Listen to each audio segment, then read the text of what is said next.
the existence of giants in America, and the cover-up of their skeletal remains by the Smithsonian Institution and by the global archaeological cabal at large. In this episode, I want to render further evidence of the astounding and undeniable fact that there were giants in the land we now call the United States of America. The very notion that there once existed giants in any part of the earth, let alone in the United States, is of course ludicrous to the vast majority of civilized, educated people living in the modern age.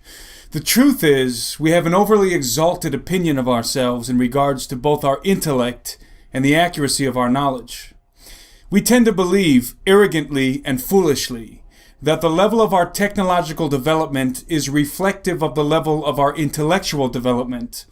In other words, that the superiority of our technology demonstrates the superiority of our intellect, in contrast to that of our predecessors. This is obviously a fallacy, profusely evident in the zombified masses of Americans alive today, many of whom are little more than educated idiots obsessed with sports, smartphones, social media, and television.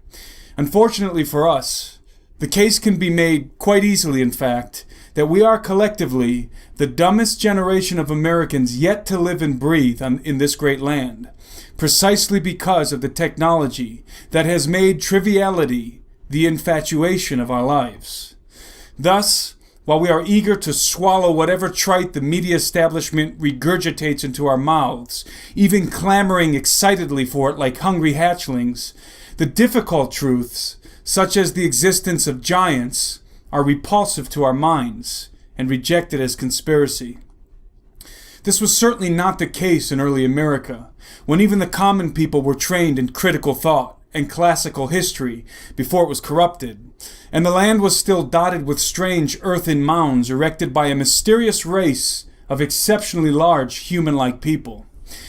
Though the sensation surrounding the enigma of the mound builders has long been forgotten, copious records remain to prove their widespread renown. In fact, 4 of our most prominent presidents, including the illustrious George Washington, knew about the ancient race of giants whose feet once trod the soils beneath the edifices of our modern world, and commented on the mounds they raised to house their honored dead. In 1756, while digging the foundations of Fort Loudon, on a high mountain in Winchester, Virginia, during the French and Indian War, Washington inadvertently uncovered a repository of bones belonging to unusually large men who stood over 7 feet tall. Both Thomas Jefferson and William Harris conducted independent investigations on the mysterious mounds and the enigma of their builders. But perhaps the most provocative of all the accounts are the words of Abraham Lincoln, who, being moved by the majesty of Niagara Falls, was compelled to pen the following poetic verses. Niagara Falls, by what mysterious power is it that millions and millions are drawn from all parts of the world to gaze upon Niagara Falls? There is no mystery about the thing itself. It is also plain the water, thus plunging, will foam and roar and send up a mist continuously, in which last, during sunshine, there will be perpetual rainbows. The mere physical of Niagara Falls is only this. But still there is more. It calls up the indefinite past, when Columbus first sought this continent, when Christ suffered on the cross, when Moses led Israel through the Red Sea, nay, even when Adam first came from the hands of his Maker. Then, as now, Niagara was roaring here. The eyes of that species of extinct giants, whose bones fill the mounds of America, have gazed on Niagara, as ours do now. Contemporary with the whole race of men, and older than the first man, Niagara is strong, and fresh today as 10,000 years ago. The mammoth, the mastodon, now so long dead, the fragments of their monstrous bones, alone testify that they ever lived, have gazed on Niagara. And that long, long time, never still for a single moment.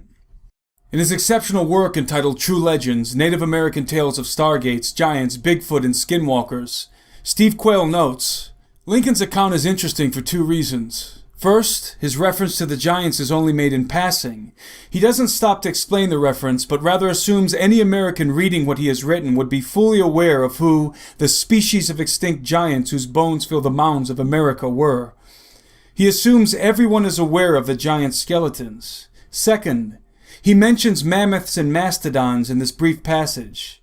This is a key point because those claiming there were no giants in America claim people in the 1700s and 1800s somehow mistook fossil mastodon or mammoth bones for those of giants.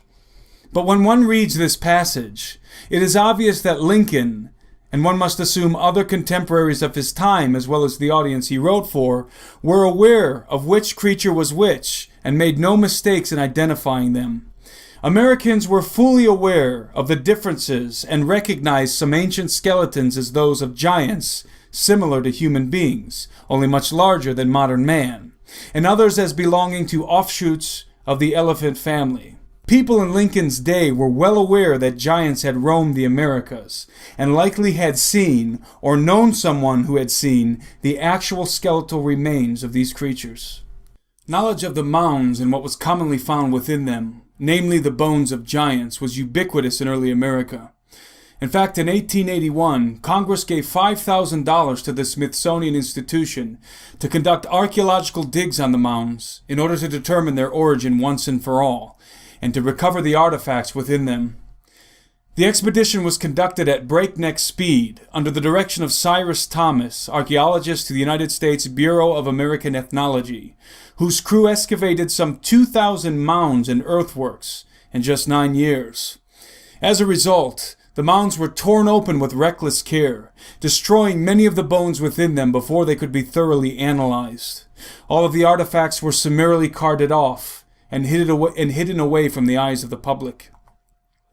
As noted in the previous episode on this subject, special interests within the Smithsonian were determined to hide the evidence of giants in America for various reasons. Thus, upon conclusion of the expedition, it was declared that Native Americans were responsible for building the mounds. This was a dubious declaration and hotly contested, since the Native Americans themselves told legends of the mighty mound builders, legends which clearly identified them as giants. Even before the Smithsonian expedition began, many of the mounds had already been unearthed by farmers or townspeople leveling the land for development, and so stories of their incredible contents were circulating in the press. It was widely known that the mounds often harbored the bones of giants, and not just large human beings, but in many cases, a bizarre race of red-haired, six-fingered giants with elongated skulls and double rows of teeth, often arrayed in copper armor, possessing advanced implements of war, and surrounded by strange artifacts covered in mysterious hieroglyphs. Only a fool would have believed the fictitious narrative of the Smithsonian, but as is often the case, the lies of the few, backed by large sums of money and political power, trump the obvious truths, and ultimately fill the display cases of museums and the pages of textbooks. Reporting for SteveQuayle.com, I'm Timothy Alberino.